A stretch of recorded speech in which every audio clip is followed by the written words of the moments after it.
Hi, I'm Aaron from Disc Brakes Australia. Welcome to another DBA Tech Talk. Today we're going to be teaching you the ideal way to fit a hat-type rotor to the modern day motor vehicle.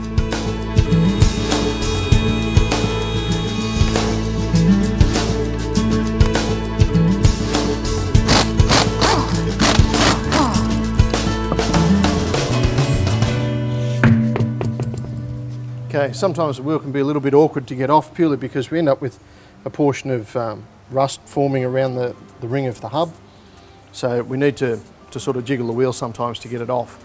But once the wheel's removed, we can actually see the brake system sitting there with the rotor, the caliper, and this part in the centre is the hub area.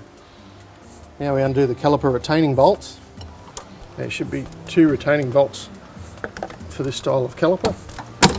Now to be able to clear the pads from the rotor, we just push gently against it and pull back just to give the pistons a little bit of movement, and then remove the caliper from the disc rotor.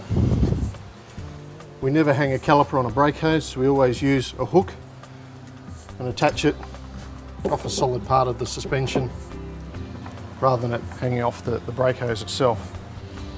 Now it's exposed to the discs so that it can be physically removed from the hub.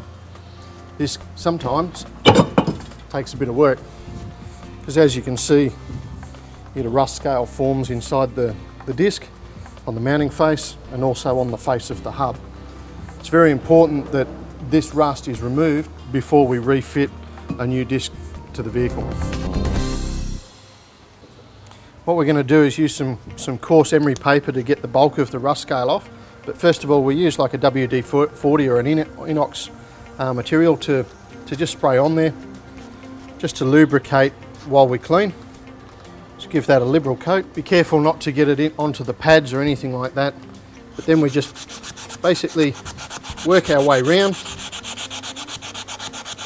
and remove as much of the rust scale as we can in a bulk way.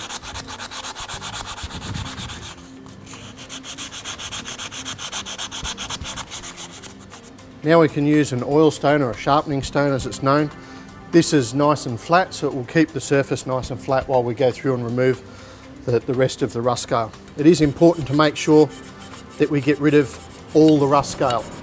So the slightest bit that is left can actually result in the rotor being mounted with excessive runout, and this will cause us to have brake shudder in a very short period of time. So we work our way around and make sure that we clean every part of it. So we need to get every piece of the rust scale off so that we don't have the issue of the rotor being mounted with runout.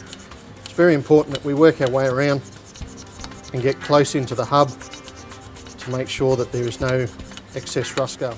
We need to make sure we do around the stud area. The oil stone's handy because we can actually tip it on its side and clean around in between the hub spigot and the stud itself and get that area nice and clean. Any rust scale or debris that is left on the face of the hub will mount the disc with excessive runout. This excessive runout will cause the disc to tap between the pads as it rotates around, and each time it taps against the pad at the high spot, it'll slowly wear away the high spot, so you end up with what we refer to as DTV, or disc thickness variation.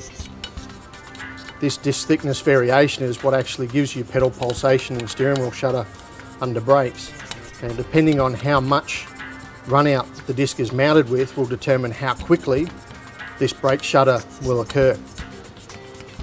It only takes a very small amount at this level of the disc and the hub to cause a major issue at the outer edge of the disc. So now we can remove the rusty fluid that's been lubricating it as we clean, and we can actually see how well we've cleaned the hub. Now it's obvious, you can see with the parts that we have missed which need to be cleaned up still. It's very important that we remove all of these rough areas, but also we'll now be able to get through and focus on cleaning the spigot as well so that the disc will sit properly and locate correctly. Now we can see that we've managed to clean away this rust scale area and get it nice and clean. You know it's clean enough when you can actually see the machining marks on the face of the hub. Most disc rotors that operate on this style of hub use the centre spigot hole to locate the disc correctly and centralise the disc. It's important now that we've cleaned the face that's going to control the run out side of things, we also need to clean the spigot so that the disc doesn't end up sitting unevenly on the spigot and causing uneven pressure on the disc rotor. Once again, we'll just spray a little bit more of our WD. We use some fine-grained emery paper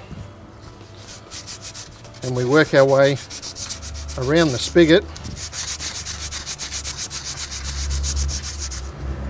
It's very important that we get this spigot area clean, because if there's a build-up of rust scale on this spigot, it can cause the disc, when you first fit it up, to actually sit away from the hub face, which when you actually push it on, it tries to flare the hole out.